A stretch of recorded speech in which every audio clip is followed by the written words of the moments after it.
Grupo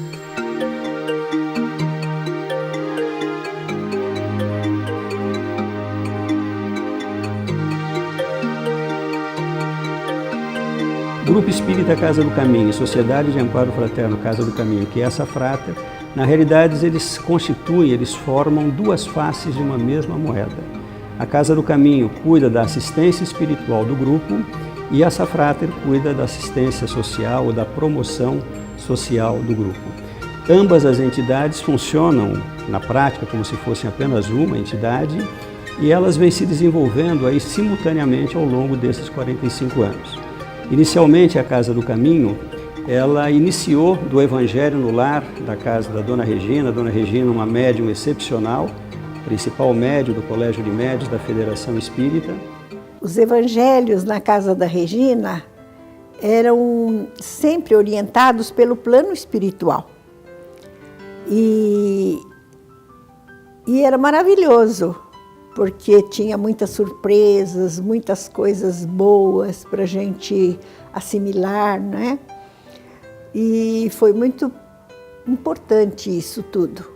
A Dona Regina tinha uma característica de formação, estimulava a esses membros que estudassem na Federação Espírita do Estado de São Paulo, nos cursos de médiuns, aprendizes de evangelho, expositor espírita, enfim, ela cuidava de preparar o nosso futuro e o futuro da Casa do Caminho. Olha que capacidade de visão do futuro. Essa visão não era só da Dona Regina, porque ela comungava com o dirigente espiritual da casa, que era Itaporã. Esse nome de Itaporã era de um espírito sapientíssimo, mestre no mundo espiritual, que não se apresentava como índio, e sim como um mestre com uma roupagem que tinha cordões, como um sábio. Aonde foi planejada a própria Casa do Caminho? No mundo espiritual. Esse planejamento se dava de lá para cá. E o intercâmbio com esse mundo espiritual, a Dona Regina era um canal fidelíssimo e exuberante, porque não se findava só na manifestação de Itaporã. Nós tínhamos uma enfermeira de nome Sheila, que todos conhecem, que frequentemente se manifestava nas reuniões e perante o público também, naqueles evangelhos públicos. Além de Sheila, Itaporã, nós tínhamos Adolfo Bezerra de Menezes, Brogotá, outros amigos espirituais se manifestavam por intermédio dela. Aí nós fomos crescendo para a casa vizinha, atendendo com amor e carinho a todas as pessoas que demandavam a Casa do Caminho. Uma das demandas era o trabalho social, que nós exercitávamos apenas aos sábados, uma vez por semana. Ora, nós, nesses 45 anos, expandimos desse espaço que era pequeno, fomos procurar onde elas moravam. Eu moro lá em Americanópolis, eu também, e o grupo de famílias nós alugamos uma pequena casa lá e começamos o trabalho de atendimento sábados e domingos. Então, quase que simultaneamente, menos de um ano após a criação da Casa do Caminho, a Casa do Caminho ela foi fundada no dia 3 de outubro de 1971. Em julho de 72 já era fundado o braço social da Casa do Caminho, que é a Sociedade de Amparo Fraterno Casa do Caminho. Embora ela já desenvolvesse atividades embrionárias lá em Americanópolis, através do Grupo Tiãozinho, mediante casas, imóveis alugados, ela realmente começou a se desenvolver e se consolidou de forma melhor lá em Americanópolis a partir do Natal de 1982, quando foi inaugurada efetivamente a creche Tiãozinho.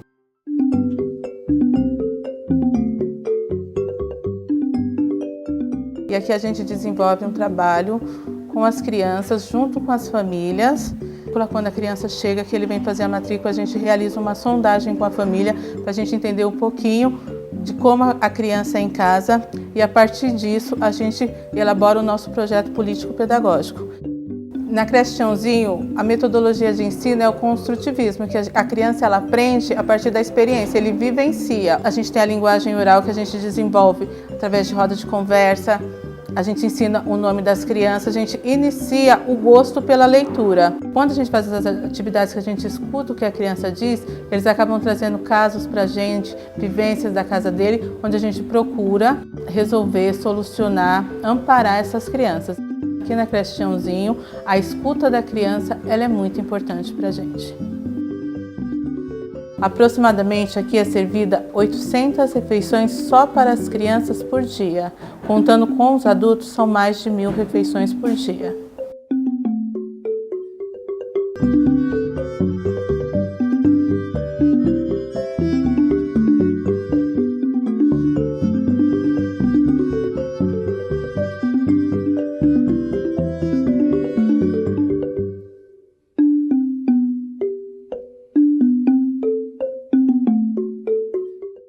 Nós temos, ao lado da creche Tiãozinho, nós temos o Núcleo Socioeducativo Tiãozinho. Aí nós temos hoje aproximadamente 400 crianças e adolescentes, de 6 a 14 anos de idade. Essas crianças, elas ficam no Núcleo Tiãozinho no contraturno escolar, ou seja, elas ficam um período na escola e no período complementar elas ficam no Núcleo Tiãozinho. Esses 400 alunos que ficam aqui no núcleo, fica 200 de manhã, 200 à tarde, eles são divididos em 3 oficinas diárias.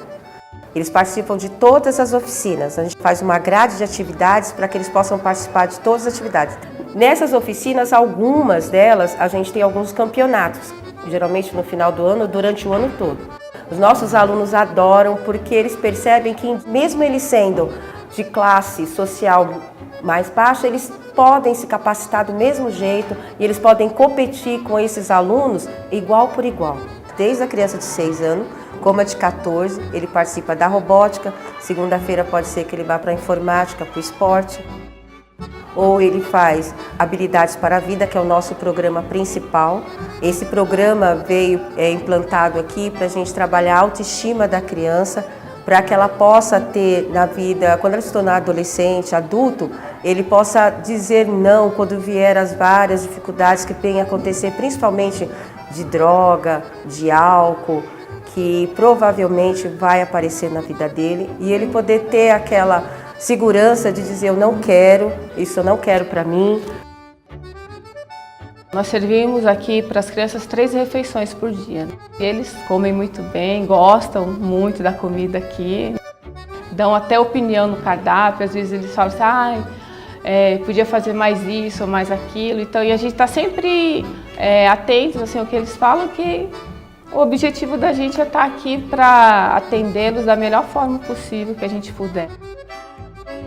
Todos os profissionais tem essa preocupação assim, de receber bem essa criança, esse adolescente aqui. Então tem todo um planejamento e nós também ficamos satisfeitos. Por quê? Porque, nossa, a gente tem estrutura para atender bem essas crianças. O que essa criança não tem na outra escola, o que essa criança não tem em casa, aqui ela tem. Você trabalhando com o adolescente, você vê realmente o seu trabalho sendo desenvolvido. Você vê aquela criança que entra com 6 anos de idade aqui de um jeito, aí você vê ela saindo com 14 anos de outro jeito. Aí você encontra depois de vários, como eu estou aqui há 10 anos, você encontra ele com 20 anos e eles chegam para você, tia Vilma, muito obrigado. Muito obrigado por tudo aquilo que você fez por mim, muito obrigado por suas palavras. Isso não tem preço. Isso para mim não tem preço.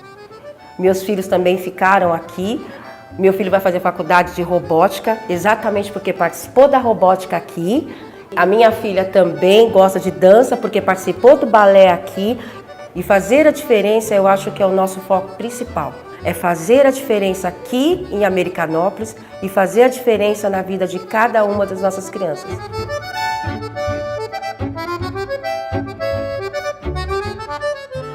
Mais ou menos lá por voltas de 95, a entidade começou a se preparar para um salto tanto qualitativo quanto quantitativo. Ou seja, foi nessa época que se começou a organizar, que se começou a planejar a construção de uma nova sede para a Casa do Caminho. Isso daí começou em 96. Nesse período, saímos daquelas duas casinhas, alugamos uma nova casa, uma sede provisória na própria Rua Estado de Israel. E em 97, em dezembro de 97, foi inaugurada a nova sede da Casa do Caminho. A assistência espiritual aqui na Vila Clementino, ela não deixou de crescer. Nós tínhamos, como mencionamos, no início, 1971, 45 anos atrás, 2 atividades por semana. Um evangelho público e uma reunião de desobsessão. Hoje, nós fomos crescendo e temos 14 evangelhos públicos para atender o público, praticamente 2 por dia. Chegamos a 3 por dia e todos os dias da semana a casa nunca fecha. As reuniões de desobsessão se multiplicaram também, o atendimento às crianças continua bastante vigoroso, sobretudo os cursos, a educação espírita que mantemos aqui, nós continuamos com um crescimento maravilhoso. E com isso a casa, além de ampliar fisicamente, em termos de tamanho, ela foi também aumentando a frequência dos seus beneficiados. A creche foi de inicialmente 60 alunos, foi para 120, atualmente ela conta com 160. O núcleo Tiãozinho começou com 30, depois foi para 60, depois para 90. Hoje está com 395, praticamente 400 alunos nos 2 períodos. Então hoje nós estamos com as 2 casas consolidadas e agora nós estamos caminhando para uma terceira fase de consolidação, que é o fechamento do ciclo, no caso da Safrater, das atividades sociais com a inauguração do CETEC. E atualmente, ela, quando completa 14 anos, ela sai do núcleo e vem para o CETEC. O CETEC hoje, ele faz parte da realidade da nossa comunidade, do dia a dia. As pessoas vêm para cá para se qualificar. Aquele que já tem uma profissão, requalificar aquela mão de obra para o mercado de trabalho, e aquele que ainda está sendo introduzido no mercado de trabalho, aprender os trâmites possíveis que possam ser aliados aí junto com o seu comportamento para ele conseguir seu primeiro emprego. No CEDESP, nós temos o convênio com a Secretaria de Assistência Social, que permite-nos disponibilizar 6 cursos para a comunidade. Temos também o curso que vem proveniente da própria entidade, que é o CAJ, um curso para adolescentes e jovens. O CAJ atende jovens de 14 até 17 anos, com o objetivo de trabalhar a parte comportamental deles para o mercado de trabalho, a parte ética, a parte cidadã.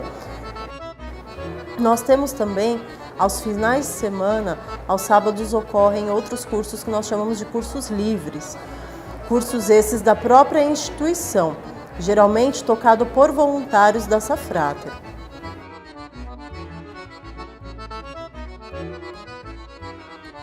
A intenção da entidade, do CETEC, é chegar até o meados do ano que vem com 1.000 alunos, com 1.000 usuários na instituição.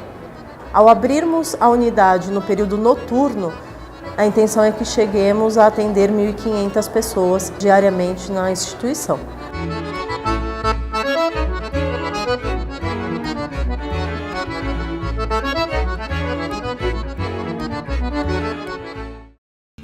A casa ela tem algumas formas de captação de recursos, tem algumas fontes de recursos. Eu diria que a principal hoje, no caso da Safrater, são os convênios. E essas verbas provenientes dos convênios, elas atendem a cerca de 60% das nossas necessidades. Os outros 40% são obtidos através das vendas de produtos usados no brechó em Tiãozinho, no bazar Tiãozinho, que fica lá na creche no núcleo. Pretendemos, inclusive, abrir mais, pelo menos 1 ou 2 unidades de bazares, graças à generosidade das pessoas que frequentam a Casa do Caminho, que nos doam produtos de boa qualidade. Temos também recursos que são captados através dos eventos. Temos também uma boa contribuição que nos é dada através dos associados contribuintes, que mensalmente também nos doam recursos. Então, esse somatório de recursos perfaz aí os outros 40%. E o excedente que a gente consegue eventualmente, eles são reinvestidos em novas unidades, em melhorias na própria Casa do Caminho ou na Safrater. será inaugurada a segunda unidade do Grupo Espírita Casa do Caminho, que é a unidade Jabaquara da Casa do Caminho, num imóvel em anexo ao CETEC. Então também lá teremos um auditório para cerca de 400 pessoas. Todas essas atividades que são hoje desenvolvidas no Grupo Espírita Casa do Caminho serão desenvolvidas também na nova unidade da Casa do Caminho, lá no Jabaquara, em anexo ao CETEC. O futuro da Casa do Caminho, ele se dará quando nós conseguirmos essa integração. E não há uma separação, um limite. O que é a assistência social da assistência espiritual? Quando nós todos pudermos estar integrados, olhando o ser humano, não pela sua condição social, mas como filhos de Deus, nós teremos atingido uma grande etapa para podermos termos um atendimento muito fraterno, amoroso, como preconizava o Divino Mestre Jesus, no sentido do amor ao próximo e do amor a Deus. A coisa mais bonita para mim é ver aquelas criancinhas, todos hoje jovens, trabalhando dentro da própria casa, né? Tanto assim que eu venho com chuva, com sol, toda quinta-feira eu estou lá trabalhando com muito amor, viu? Dirigindo ainda um grupo. E obrigado, Jesus, por essa oportunidade que eu tive. É o que eu sinto. Sempre maravilhosa essa oportunidade de paz, de harmonia, de poder passar para as demais criaturas um pouquinho daquilo que a gente viveu e que a gente conhece. É uma bênção.